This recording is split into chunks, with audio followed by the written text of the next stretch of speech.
Chapter 1 chemical reaction and equation.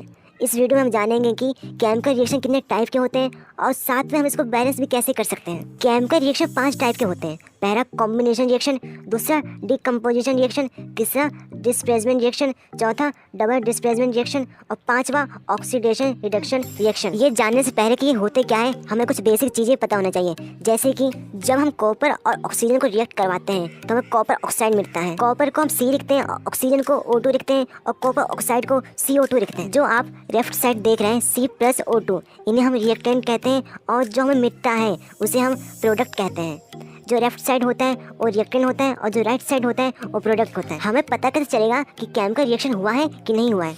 अगर उसमें state change हुआ है, कलर चेंज हुआ है, टेम्परेचर चेंज हुआ है और इवोल्यूशन ऑफ गैस हुआ है, तो ये सब हम देख के बता सकते हैं कि इसमें केमिकल रिएक्शन हुआ है। For example digestion of food, खाने का पचना, रेस्पिरेशन, सांस लेना, रस्टिंग ऑफ आयरन, लोहे में जंग लग जाना, बर्निंग ऑफ मैग्नीशियम रिबन, जब मैग्नीशियम रिबन को बर्न करते हैं ये भी एक केमिकल रिएक्शन है। और फॉर्मेशन ऑफ कर्ड, जब हम दही को जमाते हैं ये भी एक केमिकल रिएक्शन है। केमिकल रिएक्शन बैलेंस करने से पहले हमें ये जानना जरूरी है कि हम केमिकल रिएक्शन बैलेंस क्यों करते हैं। According of conservation of mass, matter can nether be create not be destroy in a chemical reaction.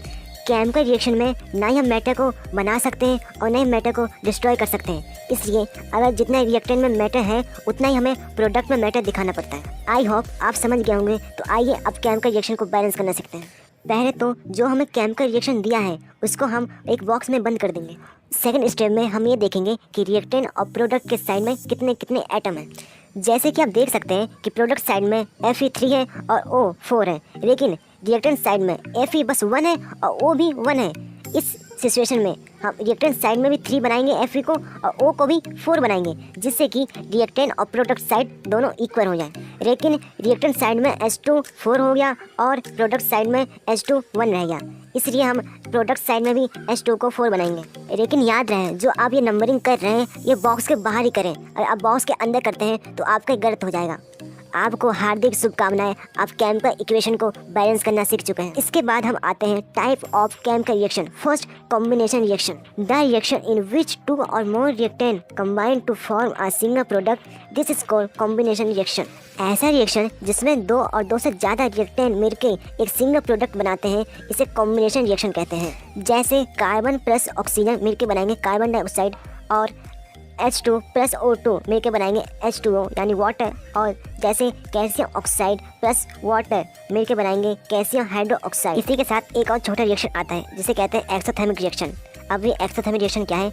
Reaction in which heat is release along with formation of product is called exothermic reaction. ऐसा reaction जिसमें heat release होता है product के साथ, इसे exothermic reaction कहते हैं। For example burning of natural gas, इसका केमिकल इक्वेशन होगा CH4 यानी मीथेन प्लस O2 ऑक्सीजन।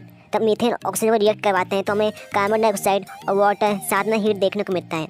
और जब हम रेस्पिरेशन करते हैं यानी जब हम सांस लेते हैं ये भी एक एक्सोथर्मिक रिएक्शन है। अब सेकंड आता है decomposition reaction, the reaction in which a compound split into 2 or more simple substance is called decomposition reaction. ऐसा रिएक्शन जिसमें कंपाउंड ब्रेक डाउन होते हैं 2 और मोर सब्सटेंस में, यानी 2 और 2 से ज़्यादा सब्सटेंस में, इसे डिकम्पोजिशन रिएक्शन कहते हैं। पहला है थर्मल डिकम्पोजिशन रिएक्शन। अब ये ऐसा रिएक्शन है जिसमें हम हीट की मदद से हम इसको ब्रेक डाउन करते हैं मेनी प्रोडक्ट में। फॉर एग्जांपल हम कैल्शियम कार्बोनेट को हीट करते हैं तो कैल्शियम ऑक्साइड प्लस CO2 में टूटता है। सेकंड आता है इलेक्ट्रोलाइटिक डिकम्पोजिशन।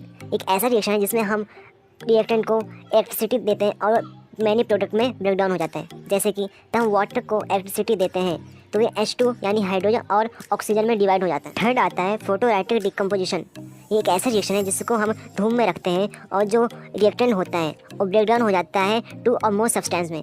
फॉर एग्जांपल जब हम AgCl को धूप में रखते हैं तो ये Ag प्लस Cl में डिवाइड हो जाता है। और जो ये रिएक्शन है इसका यूज हम ब्लैक एंड वाइट फोटोग्राफी में करते हैं। अब आता है डिस्प्लेसमेंट रिएक्शन। एक ऐसा रिएक्शन है जिसमें ज़्यादा रिएक्टिव एलिमेंट्स एक कम रिएक्टिव एलिमेंट को हटा देता है। फॉर एग्जांपल जब आयरन और प्लस कॉपर सल्फर को रिएक्ट करवाते हैं तो आयरन क्या करता है, कॉपर को हटा देता है और सल्फर के साथ बैठ जाता है, तो हमें क्या मिलता है FeSO4 प्लस CO। अब चौथा आता है डबल डिस्प्लेसमेंट रिएक्शन। एक ऐसा रिएक्शन है जिसमें कंपाउंड के आयंस एक दूसरे से एक्सचेंज करते हैं।